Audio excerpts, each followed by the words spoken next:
12 Years a Slave, Chapter 19. In the month of June, 1852, in pursuance of a previous contract, Mr. Avery, a carpenter of Bayou Rouge, commenced the erection of a house of Master Epps. It has previously been stated that there are no cellars on Bayou Buff. On the other hand, such is the low and swampy nature of the ground, the great houses are usually built upon spiles. Another peculiarity is the rooms are not plastered, but the ceiling and sides are covered with matched cypress boards, painted such color as most pleases the owner's taste. Generally, the plank and boards are sawed by slaves with whip saws, there being no water power upon which mills might be built within many miles. When the planter erects for himself a dwelling, therefore, there is plenty of extra work for his slaves. Having had some experience under Tibbets as a carpenter, I was taken from the field altogether on the arrival of Avery in his hands. Among them was one to whom I owe an immeasurable debt of gratitude. Only for him, in all probability, I should have ended my days in slavery. He was my deliverer, a man whose true heart overflowed with noble and generous emotions. To the last moment of my existence, I shall remember him with feelings of thankfulness. His name was Bass, and at the time he resided in Marksville. It would be difficult to convey a correct impression of his appearance or character.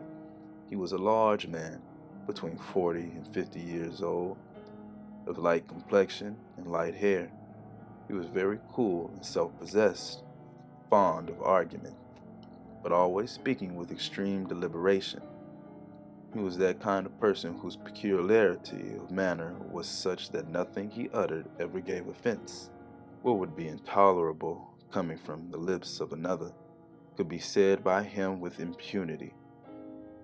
There was not a man on Red River, perhaps, that agreed with him on the subject of politics or religion, and not a man, I venture to say, who discussed either of those subjects half as much. It seemed to be taken for granted that he would espouse the unpopular side of every local question, and it always created amusement rather than displeasure among his auditors to listen to the ingenious and original manner in which he maintained the controversy. He was a bachelor, an old bachelor, according to the true acceptation of the term, having no kindred living, as he knew of, in the world. Neither had he any permanent abiding place, wandering from one state to another, as his fancy dictated. He had lived in Marksville 3 or 4 years, and in the prosecution of his business as a carpenter, and in consequence likewise of his peculiarities, was quite extensively known throughout the parish of Avoyelles. He was liberal to a fault, and his many acts of kindness and transparent goodness of heart rendered him popular in the community, the sentiment of which he unceasingly combated. He was a native of Canada, from whence he had wandered in early life, and after visiting all the principal localities of the northern and western states in the course of his peregrinations, arrived in the unhealthy region of the Red River. His last removal was from Illinois. Where he has now gone, I regret to be obliged to say, is unknown to me.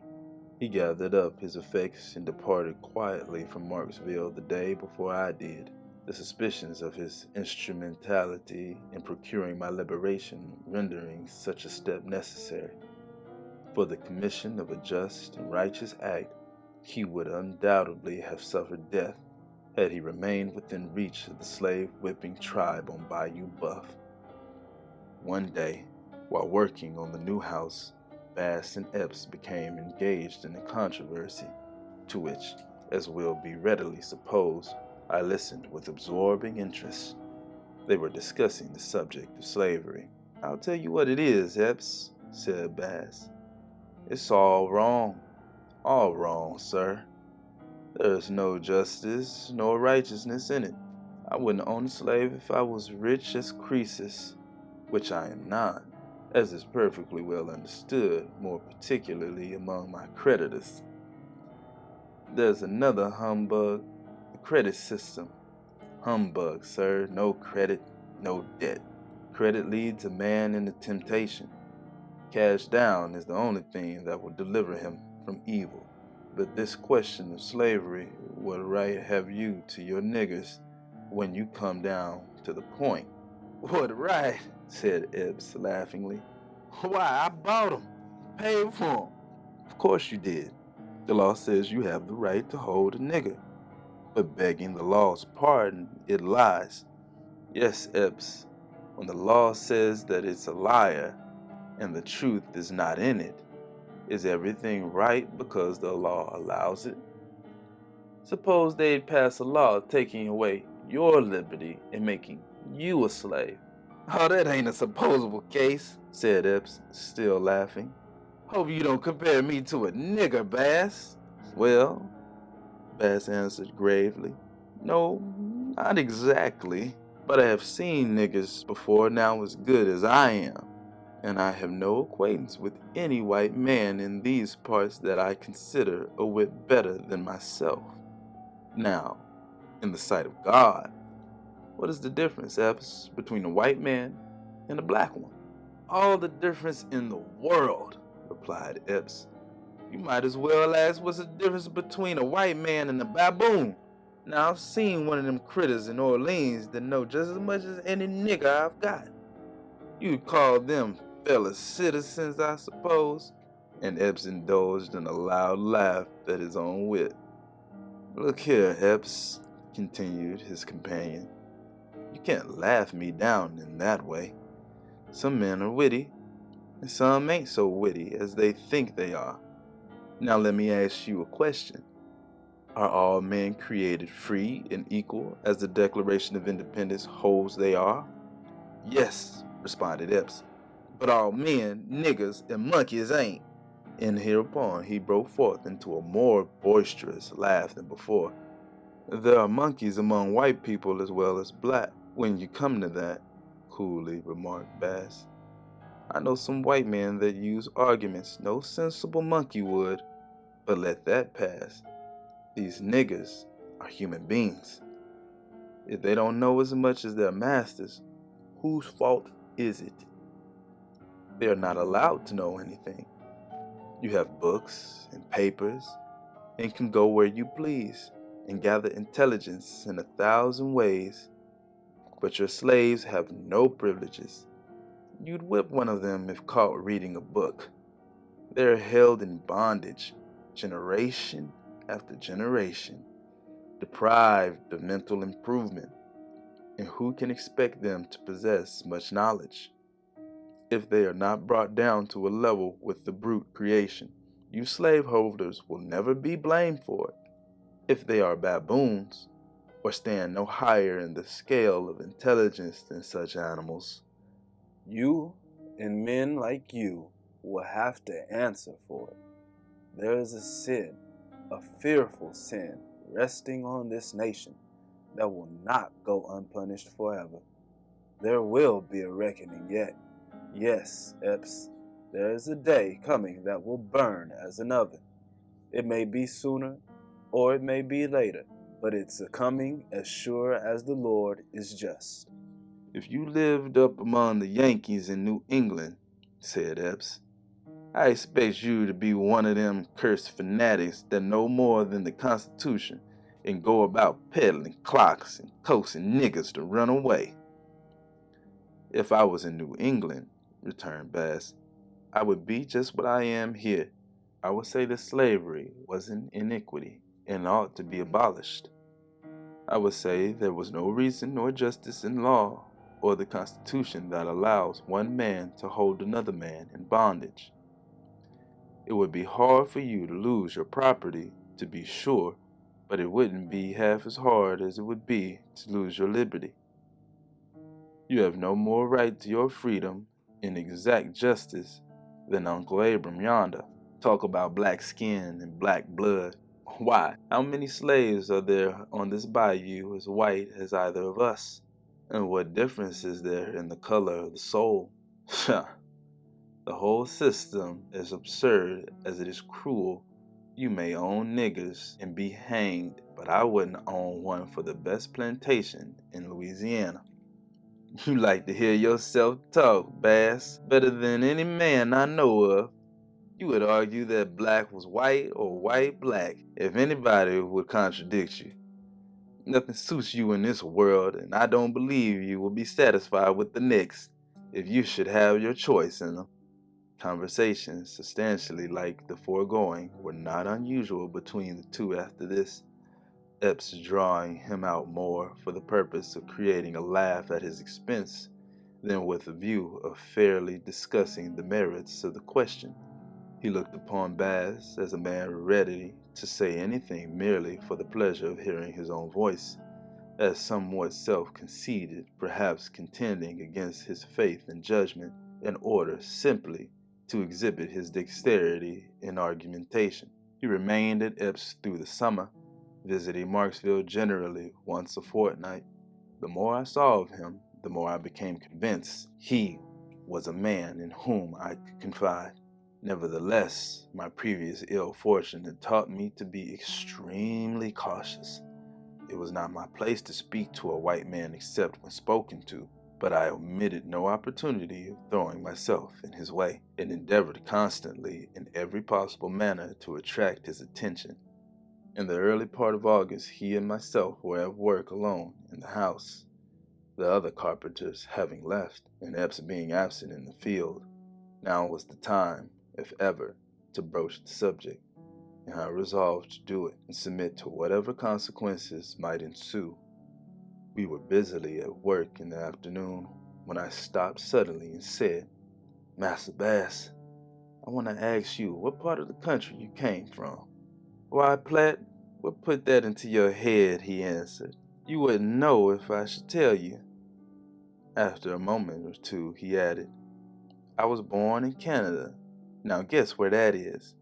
"Oh, I know where Canada is," said I. "I have been there myself." "Yes, I expect you are well acquainted all through that country," he remarked, laughing incredulously. "As sure as I live, Master Bass," I replied. "I have been there.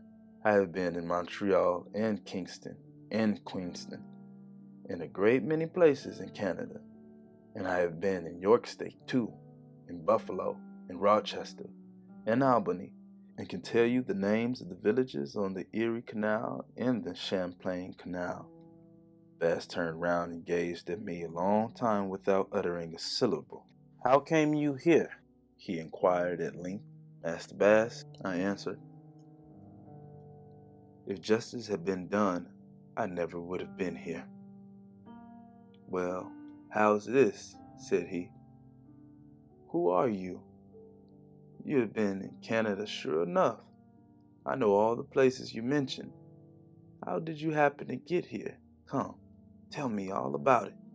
"I have no friends here," was my reply, "that I can put confidence in. I am afraid to tell you, though I don't believe you would tell Master Epps if I should." He assured me earnestly he would keep every word I might speak to him a profound secret, and his curiosity was evidently strongly excited. It was a long story, I informed him, and would take some time to relate it. Master Epps would be back soon, but if he would see me that night after all were asleep, I would repeat it to him. He consented readily to the arrangement, and directed me to come into the building where we were then at work, and I would find him there about midnight, when all was still and quiet. I crept cautiously from my cabin, and silently entering the unfinished building, found him awaiting me. After further assurances on his part that I should not be betrayed, I began a relation of the history of my life and misfortunes. He was deeply interested, asking numerous questions in reference to localities and events. Having ended my story, I besought him to write to some of my friends at the North, acquainting them with my situation, and begging them to forward free papers or take such steps as they might consider proper to secure my release. He promised to do so, and but dwelt upon the danger of such an act in case of detection, and now impressed upon me the great necessity of strict silence and secrecy. Before we parted, our plan of operation was arranged. We agreed to meet the next night at a specified place among the high weeds on the bank of the bayou, some distance from Master's dwelling. There he was to write down on paper the names and address of several persons, old friends in the North, to whom he would direct letters during his next visit to Marksville. It was not deemed prudent to meet in the new house, inasmuch as the light it would be necessary to use might possibly be discovered. In the course of the day, I managed to obtain a few matches and a piece of candle, unperceived from the kitchen. During a temporary absence of Aunt Phoebe, Bass had pencil and paper in his tool chest. At the appointed hour, we met on the bayou bank, and creeping among the high weeds, I lighted the candle, while he drew forth pencil and paper and prepared for business. I gave him the names of William Perry, Cephas Parker, and Judge Marvin, all of Saratoga Springs, Saratoga County, New York. I had been employed by the latter in the United States Hotel and had transacted business with the former to a considerable extent, and trusted that at least one of them would be still living at that place. He carefully wrote the names and then remarked thoughtfully, "It is so many years since you left Saratoga. All these men may be dead or may have removed. You say you obtained papers at the custom house in New York. Probably there is a record of them there, and I think it would be well to write and ascertain." I agreed with him, and again repeated the circumstances related heretofore, connected with my visit to the custom house with Brown and Hamilton. We lingered on the bank of the bayou an hour or more, conversing upon the subject which now engrossed our thoughts. I could no longer doubt his fidelity, and freely spoke to him of the many sorrows I had borne in silence and so long. I spoke of my wife and children, mentioning their names and ages, and dwelling upon the unspeakable happiness it would be to clasp them into my heart once more before I died. I caught him by the hand, and with tears and passionate entreaties implored him to befriend me, to restore me to my kindred and to liberty, promising I would weary heaven the remainder of my life with prayers that it would bless and prosper him in the enjoyment of freedom, surrounded by the associations of youth, and restored to the bosom of my family. That promise is not yet forgotten, nor shall it ever be so long as I have strength to raise my imploring eyes on high. Oh, blessings on his kindly voice and on his silver hair, and blessings on his whole life until he meet me there. He overwhelmed me with assurances of friendship and faithfulness, saying he had never before taken so deep an interest in the fate of anyone.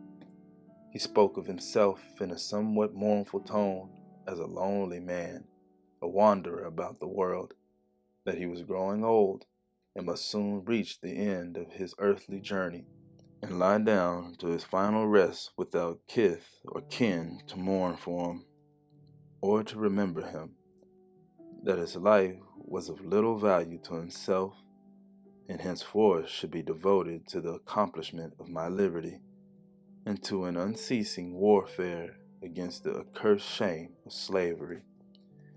After this time we seldom spoke to or recognized each other. He was, moreover, less free in his conversation with Epps on the subject of slavery. The remotest suspicion that there was any unusual intimacy, any secret understanding between us, never once entered the mind of Epps, or any other person, white or black, on the plantation. I am often asked with an air of incredulity how I succeeded so many years in keeping from my daily and constant companions the knowledge of my true name and history. The terrible lesson Birch taught me impressed indelibly upon my mind the danger and uselessness of asserting I was a freeman. There was no possibility of any slave being able to assist me, while on the other hand, There was a possibility of his exposing me. When it is recollected, the whole current of my thoughts for 12 years turned to the contemplation of escape. It will not be wondered at that I was always cautious and on my guard. It would have been an act of folly to have proclaimed my right to freedom. It would have only subjected me to severe scrutiny, probably have consigned me to some more distant and inaccessible region than even Bayou Buff. Edwin Epps was a person utterly regardless of a black man's rights or wrongs, utterly destitute of any natural sense of justice, as I well knew. It was important, therefore, not only as regarded my hope of deliverance, but also as regarded the few personal privileges I was permitted to enjoy, to keep from him the history of my life. The Saturday night subsequent to our interview at the water's edge, Bass went home to Marksville. The next day, being Sunday, he employed himself in his own room writing letters. One he directed to the Collector of Customs at New York, another to Judge Marvin, and another to Messrs. Parker and Perry jointly. The latter was the one which led to my recovery. He subscribed my true name, but in the postscript intimated I was not the writer. The letter itself shows that he considered himself engaged in a dangerous undertaking, no less than running the risk of his life if detected. I did not see the letter before it was mailed, but have since obtained a copy, which is here inserted. Bayou Buff, August 15, 1852. Mr. William Perry or Mr. Cephas Parker. Gentlemen, it having been a long time since I have seen or heard from you, and not knowing that you are living, it is with uncertainty that I write to you, but the necessity of the case must be my excuse. Having been born free just across the river from you, I am certain you must know me, and I am here now a slave. I wish you to obtain free papers for me, and forward them to me at Marksville, Louisiana, parish of Avoyelles, and oblige. Yours, Solomon Northup.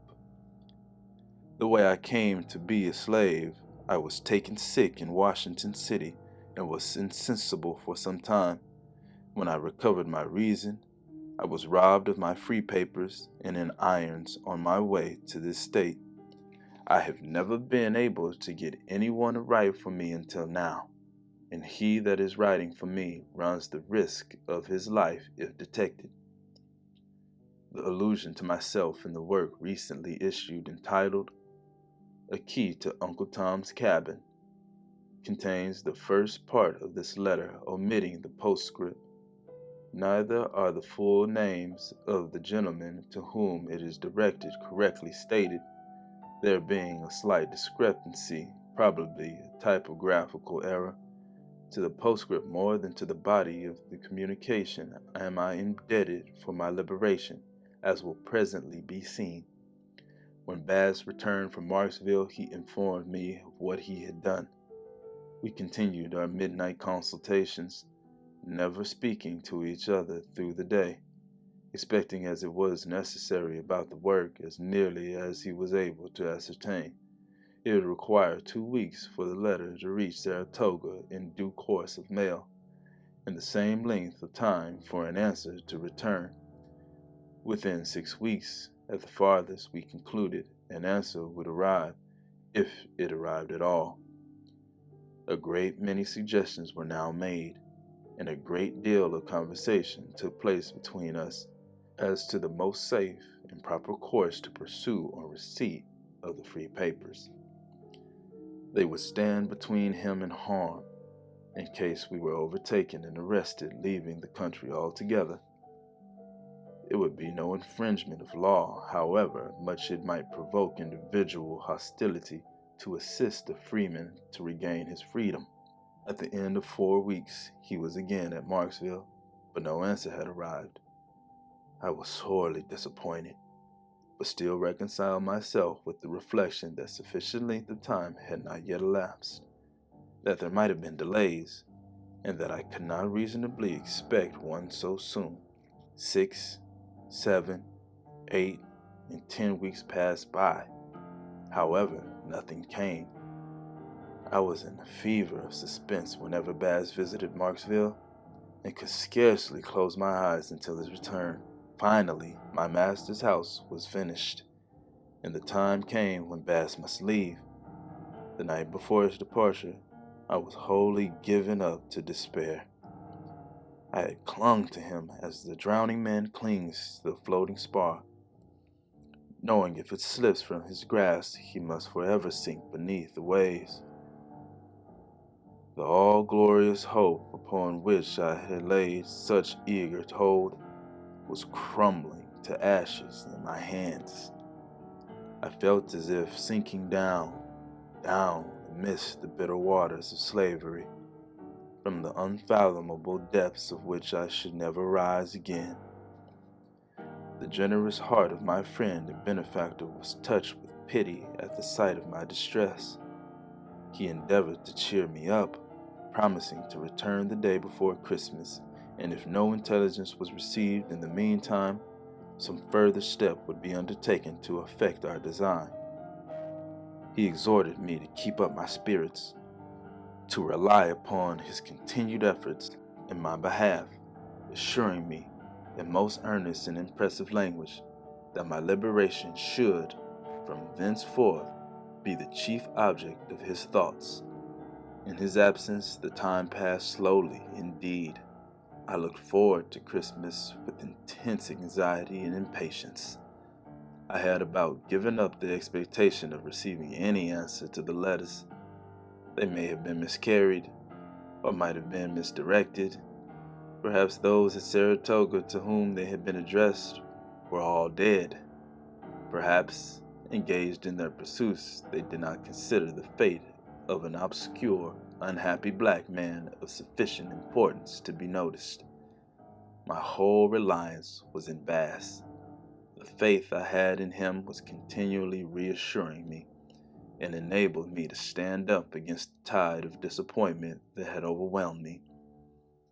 So wholly was I absorbed in reflecting upon my situation and prospects that the hands with whom I labored in the field often observed it.